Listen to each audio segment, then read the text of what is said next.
Hi, good evening to you all. I remain MCTV.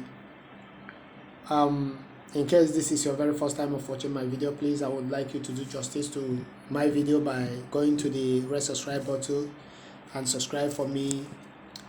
Click the bell icon so that you'll be notified at every given time I upload a new video. You try to share your comment, like my videos, share my videos also to your friends. I am new here, not quite long. I came on board, and I would like us to be really interacting on this particular segment of the YouTube channel.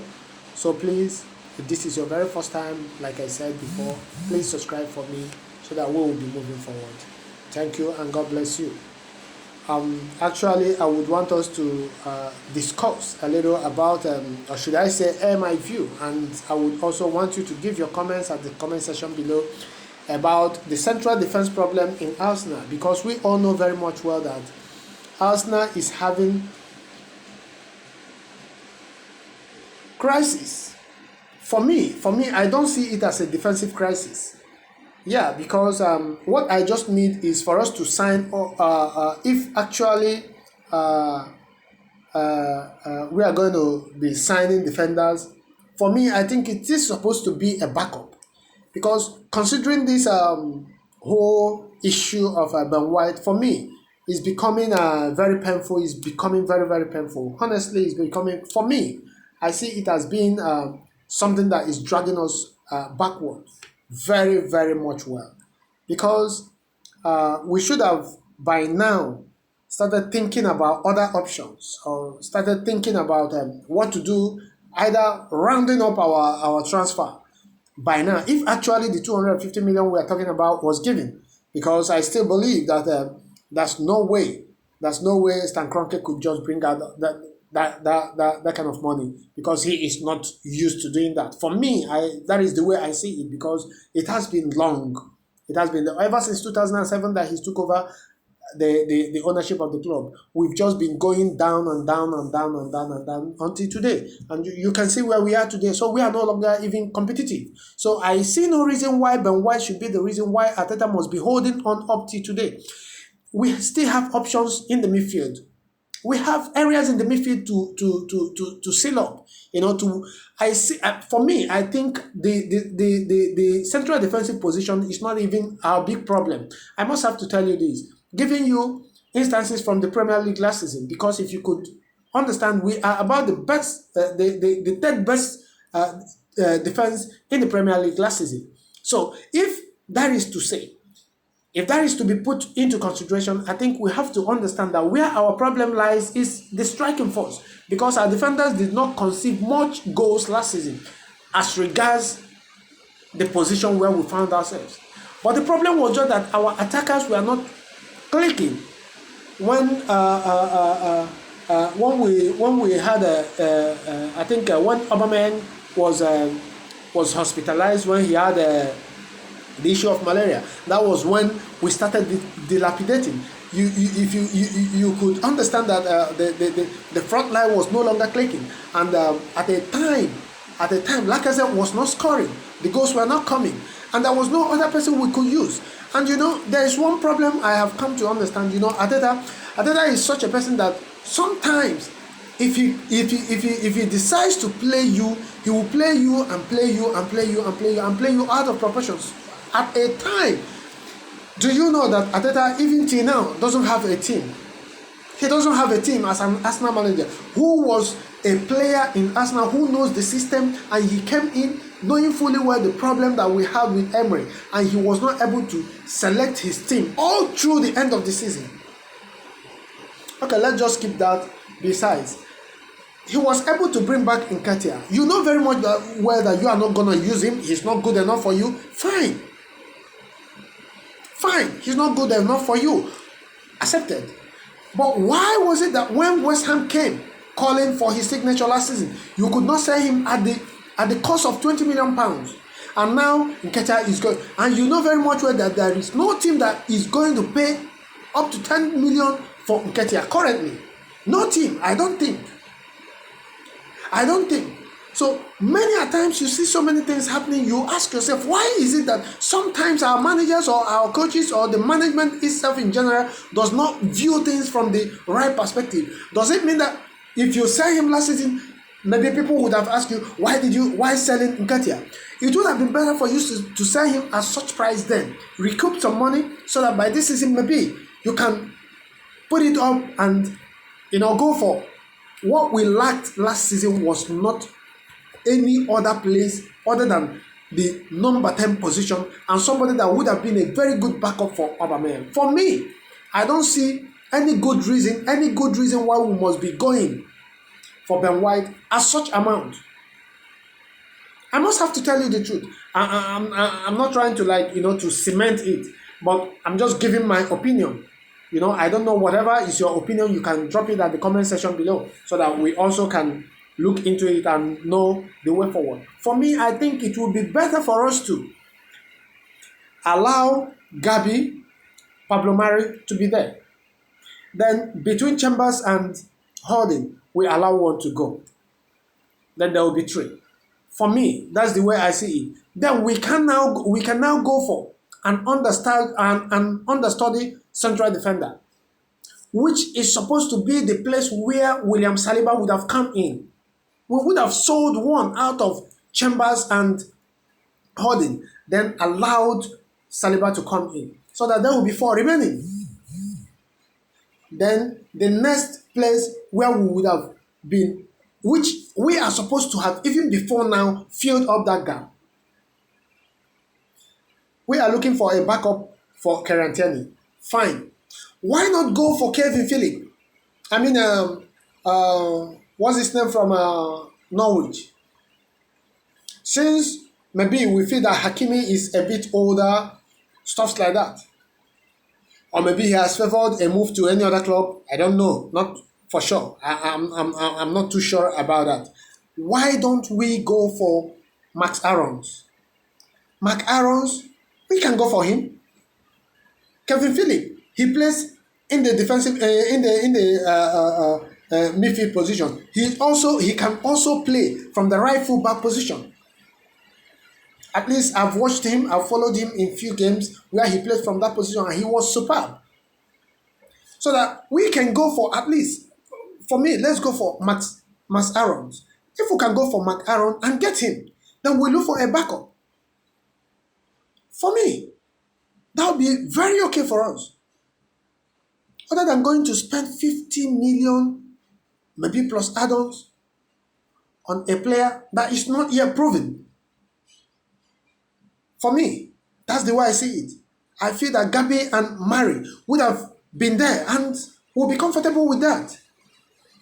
Then we move into the 50 million plus add-ons that we are talking about. We can use it and go for maybe Maddison or who again? I think Maddison is okay for me. James Maddison for me is very much okay. I know that Past Rice maybe is not for sale for now.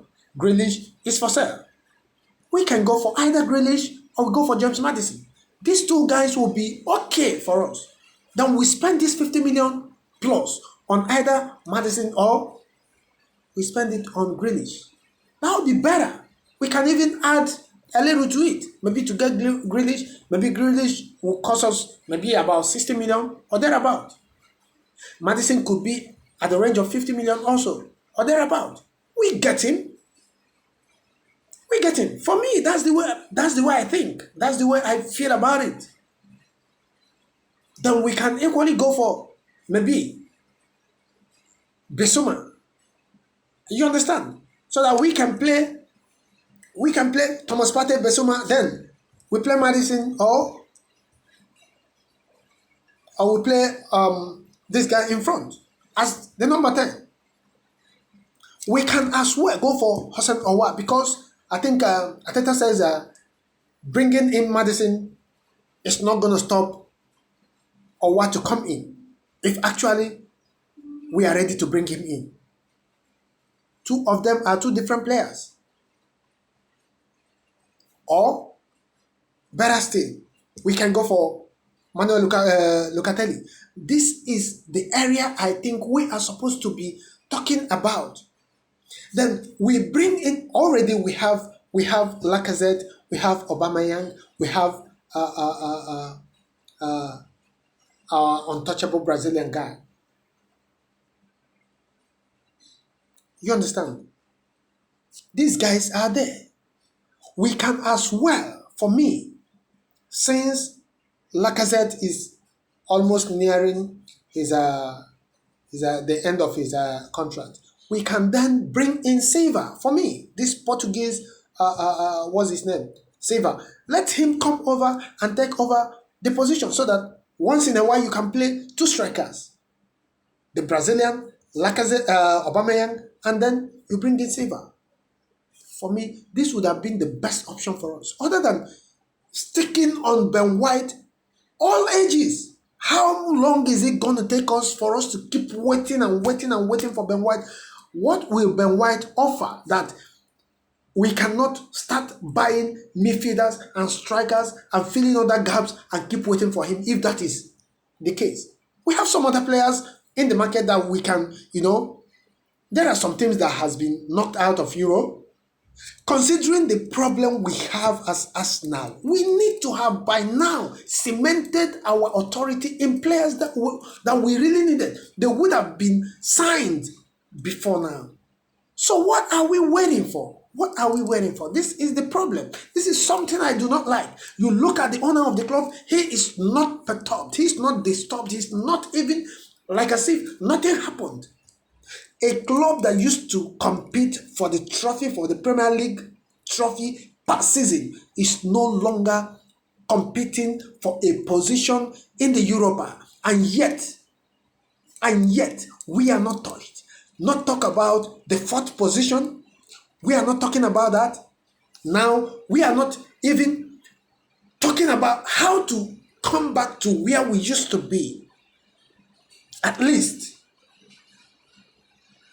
you draw a line and you say this season, let us not talk about coming to, becoming the champions of the Premier League again immediately. Let us talk about coming to be amongst the first four. Then from there you can now move on. Nothing has happened. Like as if we came second or third last season. Man City is quiet, then Arsenal should be quiet. Chelsea is quiet, Arsenal should be quiet. Teams that are better off. And we are waiting when they will be in the market to search for players, then we will be also searching. When you know very much well that, oh my God, when we know very much well that if Chelsea comes out today in the transfer market, they will pick anybody they want and they will go. When Man City comes, they will pick anybody they want and they go. When Manchester United come, considering their positions, because they are in the Champions League positions. They are in the Champions League spots. And we are nowhere. You are no longer competing in the Europa. You are not competing in the Champions League. You are not even talking about maybe cementing a particular position in the top four any longer. And yet, you are quiet. You are silent. Edu is silent. Ateta is silent. The Kroenkes are silent. It's very painful. It's very painful. I think I have to come to the end of today's video. Tomorrow, we will still talk about it again. Please, my brothers, my friends, wherever you are, please, I would like you to go to the comment section. Give me your thought about this and share my videos, like my videos, subscribe for me. Click the bell icon so that by tomorrow when my videos, I may not be talking about transfers for now. I want us to be giving critical analysis of what our club would like, what we would expect to see in our club, what we will be expecting to see by August when the season starts again.